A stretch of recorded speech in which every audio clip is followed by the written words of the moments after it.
शुभ प्रभात बच्चों। मैं स्मिता मैडम कक्षा पंचम के पाठ 3 अनोखा रखवाला की पिछली कक्षा में मैंने आपको कहानी के बारे में बताया। अब कहानी और आगे लेके चलते हैं। ये कहानी में ये बताया गया था कि लेखक कुत्ते से छुटकारा पाने के लिए बहुत सारी कार्रवाई करता है, यानी कि उसको गलियों में छोड़ देता है, उसको साइकिल के केरे में घुमाता है। फिर लेकिन कुत्ता आखिर प्यार का भूखा होते हुए लेखक के दोनों बच्चों के कारण वो वापस उन लोग के पास आ जाता है। तो उनके आस पास पड़ोसी सब ताना मारते हैं और तब लेखक की पत्नी कहती है कि ये हमारा पालतू कुत्ता नहीं है, सड़क का है। तो लेकिन पड़ोसी मानने के लिए बिल्कुल भी तैयार नहीं होते, क्योंकि उनके दोनों बच्चे बहुत प्यार करते कुत्ते को। बची हुई रोटी, अपना हिस्से का दूध, हलवा सब चोरी चोरी से जाके खिला देते थे। तो यहाँ पर पड़ोसियों के ताने से तंग आकर जो लेखक की पत्नी और लेखक ने तय किया कि किसी भी हाल में इस कुत्ते को हमें हटाना है, यहाँ से दूर ले जाना है। तो एक दिन लेखक ने कुत्ते को बांधकर ट्रेन में, किशनगंज जाने वाली ट्रेन में उसे बिठाकर चले आए। तो सारे मोहल्ले में भी यह हल्ला हो जाता है कि हाँ, कुत्ता यहाँ से चला गया है, उसे ट्रेन पर बैठा दिया गया है, अब वो शायद नहीं आएगा। तो आज सब लोग चैन की नींद से सोएंगे, क्योंकि रात में कुत्ता हमेशा भौं भौं करता है, सबकी नींद हराम कर देता है। तो सब लोग बहुत गहरी नींद में सोए हुए थे। आज उन्हें बहुत दिन के बाद गहरी नींद आई, लेकिन उन लोग को थोड़ी सी शांति अखड़ भी रही थी कि 3-4 महीने से कुत्ता इतना भौं उन लोग की आवाज़ में गूंजती रहती थी, आज जरी सी भी आवाज़ उन लोग के कानों में नहीं आ रही थी। तो लेकिन बहुत दिन के बाद उन लोग गहरी नींद में सो गए। परंतु सुबह प्रातः पाँव फटने से पूर्व सारा मोहल्ला सहसा फिर जगा, मतलब फिर से सुबह हुई, सारा मोहल्ला जगा, सब लोग उठे। बाथरूम में जाने के लिए अंधियारे में आंखें मलता हुआ वो जागा ही था कि लगा उसके पाँव के नीचे की ज़मीन धरती धंस गई है। आंखें खुली ही खुली रह गई।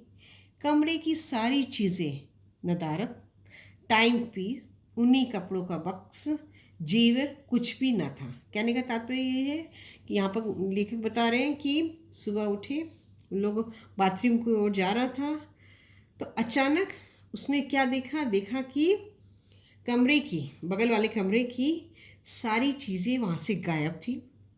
कपड़े थे, ऊनी कपड़े थे, जेवर थे, पैसे थे, जो भी चीज़ थे, टाइम पी, मतलब जो भी महंगी सामान से सब गायब। देख और चिल्लाने लगे। देखते देखते बहुत सारे लोग एकत्र हो गए। पिछले 3-4 महीने में ये पहली चोरी थी। कहने का मतलब कि सब लोग वहाँ पहुँच चुके, लेकिन 3-4 महीने में अभी तक किसी के यहाँ चोरी नहीं हुई थी, और आज यहाँ चोरी हो गई है। जब से कुत्ता आया था एक भी चोरी नहीं हुई थी। उसने पत्नी को सारा दोष दिया कि यदि वो जिद ना करती तो वो कुत्ते को रेल पर छोड़ने नहीं जाता।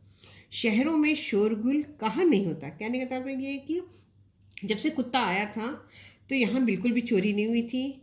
अब लेखक बहुत दुखी हो गए, अपनी पत्नी पर पूरा दोष देने लगे। अगर उसकी पत्नी जिद न करती तो शायद वो रेल पर छोड़कर नहीं आते।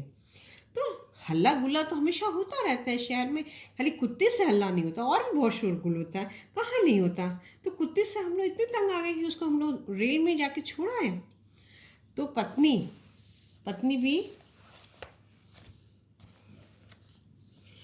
पत्नी मोहल्ले वाले पर बरसी। पत्नी भी बहुत दुखी हुई कि उनके गहने, कपड़े, जेवर सब चोरी हो गए। तो अब वो पत्नी मोहल्ले वाले पर बरसने, उसने कहा कि मोहल्ले वालों के तानों से वो परेशान होकर वो झगड़ा किया करती थी। यानी कि मोहल्ले वाले लेखक की पत्नी से बहुत ताना करते थे और उनसे लड़ाई झगड़ा हमेशा होता था।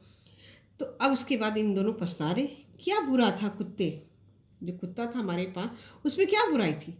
बच्चे खेल ही लेते थे, रूखी रोटी जो बच्चे खुचे रहते थे उसको देते तो खा लेता था। तो कहने का तात्पर्य कि बच्चे क्या करता था, किसी को तो नुकसान पहुंचाता नहीं था। और वो आराम से रहता था, हमारे बच्चे उसके साथ खेलते थे और जो भी हमारे घर में बचा कुचा रहता था वो बेचारा आराम से खा लेता था। किसी की गांठ से क्या जाता। अब कहने का तात्पर्य कि अब पड़ोसियों को उससे क्या जाता, क्या हर्ज होता, कुछ तो हर्ज हो नहीं रहा था। हम लोग अपने घर का ही खाना पीना खा रहे थे। परंतु अब तो सब कुछ चला गया। गहनों की याद आते ही वो रुआंसी हो जाती, मतलब बहुत दुखी हो जाती है लेखक की पत्नी कि हाय मेरा कपड़े चले गए, मेरे गहने चले गए, अगर ये कुत्ता हमारे साथ रहता तो शायद ये चोरी नहीं होती। ये एहसास उन लोग को होना शुरू हो गया था।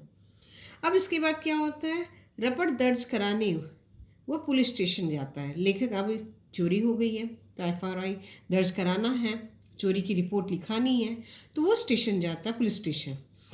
वहाँ पुलिस इंस्पेक्टर उल्टा ही उस पर वर्षा की, वह इतनी गहरी नींद क्यों सोया था, कमरे में आदमी के होते हुए इतना सामान उड़ाकर कोई कैसे लेके जा सकता। तो यहाँ पर जो पुलिस इंस्पेक्टर उसी पर बरसने लगा कि कोई इतनी गहरी नींद में कैसे सो सकता है। मतलब कहने का तात्पर्य एक कमरे में आप लोग सोए और दूसरे कमरे से इतना अच्छा कीमती सामान उठाकर कोई कैसे लेके जा सकता है। और फिर ऐसी चोरियां तो आए दिन होती रहती है। इतना बड़ा शहर है, 40 लाख आबादी, मतलब कहने का तात्पर्य कि यहाँ पर चोरियां तो अक्सर होती। पुलिस इंस्पेक्टर कहने लगे चोरियां तो अक्सर होती, ठीक है आपकी रिपोर्ट हम लोग लिख लेते हैं, लेकिन इसके ऊपर कार्रवाई होगी। अब इतना बड़ा शहर है, आए दिन चोरी होती रहती, तो सब पर कार्रवाई होती है धीरे धीरे, मतलब कहने का तात्पर्य धीरे धीरे होगी। लेकिन पुलिस इंस्पेक्टर उल्टा ही उन पर, मतलब एक कमरे में व्यक्ति सो रहे, यानी आप लोग सो रहे हैं और दूसरे कमरे में कैसे चोरी हो सकती। आप लोग इतनी गहरी नींद में सोते हैं क्या। तो एकदम बेचारा लेखक परेशान हो जाता। वो व्यर्थ की जीरा और कागजी कार्रवाई से बुरी तरह थक गया था। यानी रोज जाना आना, वहाँ कार्रवाई जो होती थी कागजी होती थी, उनसे पूछा जाता था और व्यर्थ, मतलब आना जाना, पुलिस स्टेशन जाना फिर घर आना, आते जाते एकदम बुरी तरह से थक चुका था। हारे हुए जुआरी की तरह वो भी तो इतना वो परेशान हो गया था। तो एक दिन ऐसा क्या हुआ, एकदम थक चुका था, पुलिस स्टेशन से घर, घर से पुलिस स्टेशन हमेशा जाना, रिपोर्ट लिखाना उसके बारे में, और व्यर्थ मतलब बेकार की ये सारी चीज़ें हो रही थी। तो एक दिन क्या होता है, जब वो घर आ रहा था, मतलब पुलिस स्टेशन से घर आकर जब लौट रहा था, तो उसने देखा वही कुत्ता जिसने लेखक ने ट्रेन पर चढ़ा दिया था, वही कुत्ता कीचड़ से सना हुआ ना जाने कब से आंगन में बैठा है और टुकर टुकर उसकी ओर देख रहा है। यानी वो कुत्ता अभी तक उनका साथ नहीं छोड़ा, वो ट्रेन में चला गया, फिर वो कैसे वापस आया, और आया तो पूरा कीचड़ से सना हुआ था और लेखक के आंगन में बैठा हुआ था, और कब आया किसी को पता नहीं, और टुकुर टुकुर सब लोग को देख रहा था। तो यानी कि यहाँ पर कुत्ता प्रेम का भूखा है, बच्चों के प्रेम के भूखे के कारण फिर वो वापस यहाँ चला आया। और आज सारे मोहल्ले वाले, आस पड़ोसी लोग, लेखक की पत्नी, सबको एहसास हो गया था कि ये जो बेजुबान जीव, यानी कि कुत्ते तो बोल नहीं पाते, वो मूक प्राणी होते हैं, उनकी भाषा हम लोग जान नहीं सकते, वो तो प्यार के भूखे होते हैं। तो आज सारे मोहल्ले को ये बेजुबानी जीव का महत्व समझ में आ गया था कि इसके रहते हमारे घरों में चोरी नहीं हो सकती। ये हम लोग का एक अनोखा रखवाला है, हम लोग की रक्षा करता है, और हमने इसके साथ कितना दुर्व्यवहार किया, इसको कहाँ कहाँ छोड़ कर चले आए, फिर भी लौट के आता था। इसके लिए हमने इसको मारा पीटा, बहुत कुछ किया, लेकिन तब भी बेचारा 2 बच्चे के कारण, प्रेम के कारण ये वापस हम लोग के पास लौट गया। तो अब जाके लोगों के जब चोरी हो गई इन लोग के घर में, तो लोगों को एहसास हो गया ये कुत्ता, ये अनोखा कुत्ता हमारा रखवाला है, हमें कभी भी हानि नहीं पहुँचाएगा, हमारी हमेशा रक्षा करेगा। तो बच्चों, इसीलिए हमें पशुओं के साथ कभी भी गलत व्यवहार नहीं करना चाहिए, उनके साथ प्रेम से, और उनको खाना पीना जो भी हो सके, जितना हो सके हमें उसकी देखभाल करनी चाहिए, उन्हें कष्ट नहीं पहुँचाना, क्योंकि उनकी जो भाषा है हम नहीं समझ सकते, लेकिन वो हमारी भाषा, प्यार की जो भाषा है, वो आसानी से उन लोग समझ जाते हैं। तो बच्चों, ये कहानी ख़त्म होती है। आज मैं तुम लोग को कठिन शब्द मैं बता देती हूँ, और शब्दार्थ तुम्हारे पाठ्य पुस्तक में लिखे हुए हैं। तो ठीक है, तो सुन लो कठिन शब्द क्या क्या है। तो कठिन शब्द की ओर चलते हैं।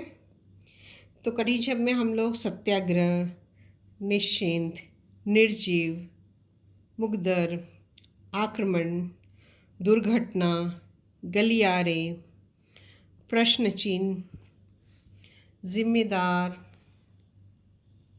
बलिष्ठ, तो ये सारे कठिन शब्द हैं। और भी बता रही तुम लोग को,